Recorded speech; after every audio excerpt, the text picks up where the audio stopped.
안녕하십니까. 아메리츠 파이낸셜 수석부사장 이용돈입니다. 미국 경제 읽어주는 남자 경제남 9월 16일 순서 시작합니다. 금리 인하 가능성이 높아졌다는 이야기, 그리고 금리 인하가 미치는 5가지 영향, 그리고 암 환자에게 화이자에서 긍정적인 약물 데이터가 나온 얘기 잠깐 언급하고요. 주인과 테무의 가격 인상이 불가피할 것 같아 보입니다. 또한 스포티파이에 주목하셔야 될 것 같습니다. 연방준비제도가 금리를 인하할 가능성이 높아지고 있습니다. 오랫동안 기다려온 연방준비제도의 금리 인하가 이번 주에 마침내 이루어질 수 있을 것으로 보이는데요. 연준의 정책 결정자들은 수요일에 최근 몇 달 동안 인플레이션과 고용 성장 둔화로 인해 금리 정책을 완화할 것인지 발표할 예정입니다. CME 페드와치 도구에 따르면 이번 주를 앞두고 트레이더들은 중앙은행이 목표 금리를 0.5%포인트 인하할 가능성을 59%로 예상하고 있습니다. 이번 중요한 결정은 미국 주식시장의 강한 흐름 뒤에 이루어지는 것인데요. 지난주 S&P 500 지수는 약 4% 상승했고 나스닥 종합지수는 거의 6% 상승했습니다. 다우존스 산업평균 지수도 2.6% 올랐습니다. 자, 그렇다면 연방준비제도의 금리 인하가 전 세계에 미칠 5가지 영향에 대해서 간단히 좀 안내해 드리겠습니다. 미국의 중앙은행 연방준비제도가 수요일 금리를 인하할 가능성이 높다고 말씀드렸죠. 이는 4년 만에 첫 금리 인하입니다. 전 세계에 큰 영향을 미칠 것으로 당연히 예상이 되고 있습니다. 처음에는 금리를 25 베이시스 포인트만 인하할 것으로 예상되었지만 최근 시장에서는 50 베이시스 포인트의 큰 폭으로 인하할 가능성이 더 높아졌습니다. 앞서 말씀드렸던 CME 그룹의 페드와치 툴에 따르면 오늘 현재 시장 참여자들은 50 베이시스 포인트 인하 가능성을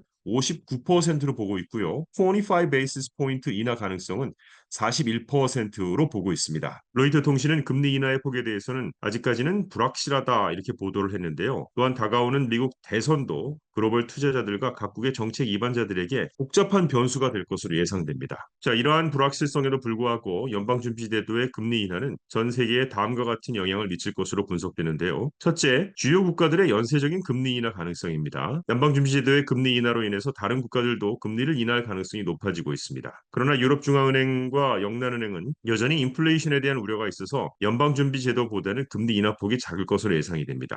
자, 두 번째들은 신흥 국가들의 통화 완화 여지입니다. 로이터 통신이 추적한 18개 신흥 시장국 중 절반 가까이가 이미 금리를 인하하기 시작했습니다.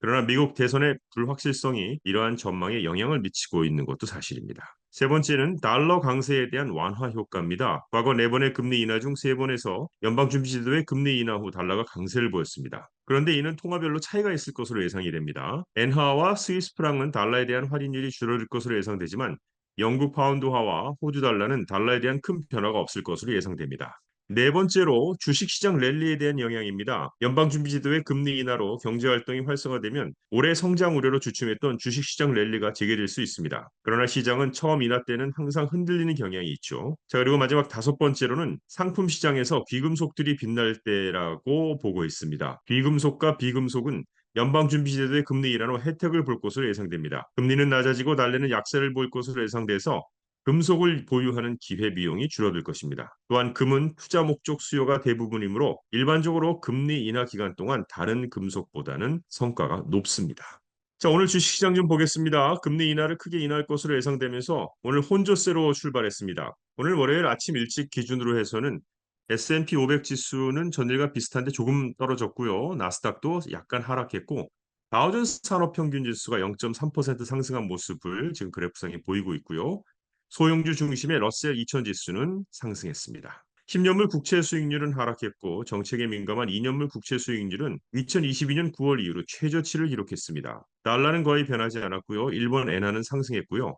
비트코인과 이더리움은 하락했습니다. 애플 주가는 아이폰 16 프로 모델에 대한 수요가 줄어들 수 있다는 분석으로 하락을 했습니다. 인텔 주가는 미 국방부용 반도체 생산을 위한 연방 지원금을 받을 것이라는 뉴스로 상승했습니다.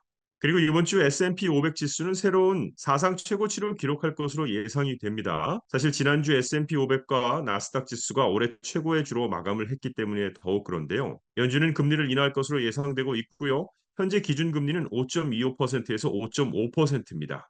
일반적으로 초기 금리 인하가 경기 확장을 유지할 수 있는 주기 동안 주식은 큰 폭으로 상승한다고 말했습니다. 간단한 소식 몇 가지 전합니다.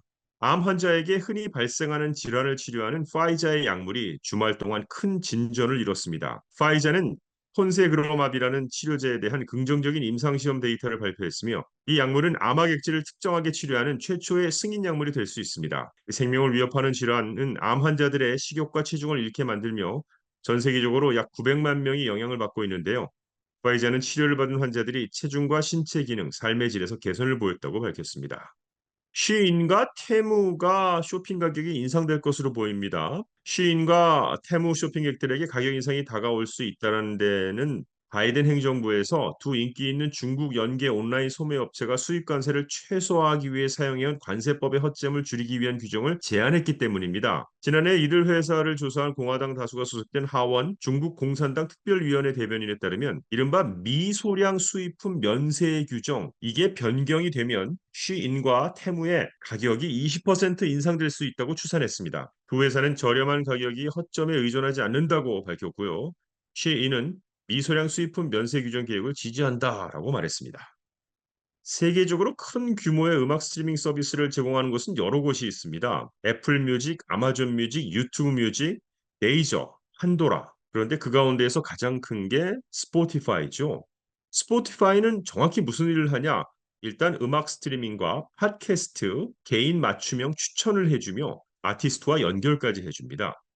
자, 그런데 키방크에서는요, 스포티파이가 앞으로 더 큰 상승 가능성을 보이고 있다고 밝혔습니다. CNBC에 따르면 키방크는 스포티파이 주식에 대해 비중 확대, 즉 오버웨이트 등급을 재확인하고 목표 주가를 420달러에서 440달러로 상향 조정했습니다. 이는 전거래일 종가 대비 30% 상승 가능성을 시사했는데요. 스포티파이는 올해 80% 상승하며 강세를 보이고 있습니다. 스포티파이의 전체 주소 가능한 시장이 2030년까지 39억 명의 사용자로 성장할 수 있어서 주식이 추가 상승할 수 있다고 생각한다라고 말했습니다. 지난 2023년에는 31억 명이었는데요. 2030년까지 월간 활성 사용자가 10억 명에 이를 수 있고 프리미엄 구독자는 4억 300만 명에 달할 것으로 예상됩니다. 향후 약 20%의 장기 성장을 이끌 수 있다고 내다봤습니다. 이상 경제 읽어주는 남자를 마칩니다. 좋은 한 주 되십시오. 고맙습니다.